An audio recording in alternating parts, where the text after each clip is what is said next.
Arabic ചെയറുകളും ഡിപ്പാർട്ട്മെന്റുകളും ധാരാളം ഉണ്ടെങ്കിലും അവിടെ പഠിച്ചിറങ്ങിയ കുട്ടികൾക്ക് പോലും അറബി സംസാരിക്കാൻ അറിയില്ലെന്ന വാദമുയർത്തിയാണ് KM ഷാജി സംസാരിച്ചത്.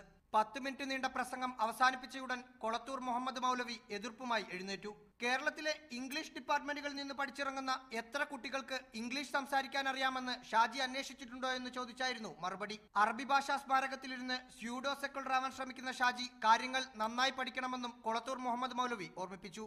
ഇതേ തുടർന്ന് KM ഷാജി യോഗം അവസാനിക്കുന്നതിന് മുമ്പ് തിരികെ പോയി. സർവകലാശാല വരുമെന്ന ഉറപ്പ് ഹൈദരലി തങ്ങളും കുഞ്ഞാലിക്കുട്ടിയും PK അബ്ദുറബ്ബും പറഞ്ഞതോടെയാണ് ചർച്ചകൾ അവസാനിപ്പിച്ചത്. എന്നാൽ രൂക്ഷമായ വിമർശമുണ്ടായ സാഹചര്യത്തിൽ അറബിക് സർവകലാശാല വേണമെന്നാണ് തന്റെ നിലപാടെന്ന് രാത്രി KM ഷാജി ഫേസ്ബുക്കിൽ കുറിച്ചു.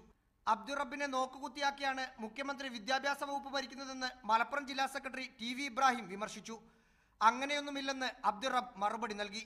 ഒരു നിവേദനം കിട്ടിയാൽ മന്ത്രിയോട് പറയാതെ നടപടികൾ എടുക്കാനുള്ള അധികാരം മുഖ്യമന്ത്രിക്കുണ്ടെന്നും വിദ്യാഭ്യാസ മന്ത്രി വിശദീകരിച്ചു.